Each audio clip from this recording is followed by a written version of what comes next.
સરપંચ આવી ગયા હે, તમને જે તકલીફ હોય કહો.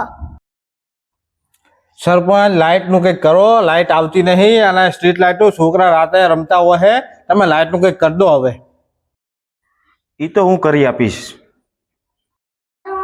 સરપંચ સાહેબ, તમે વોટ લઈ લીધા પછી દેખાવાનું બંધ કરી દો.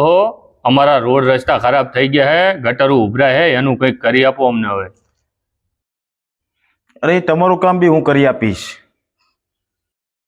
સરપંચ સાહેબ, મારા લગ્ન કરે 5 વર્ષ થયા પણ મારા સંતાન જ નહીં.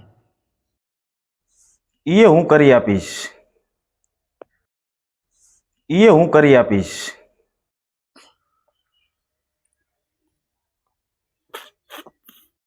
સરપંચ આપણે ખોટું બોલી ગયા હેડો, નકર તમારા લીધે મને ધોકા પડશે.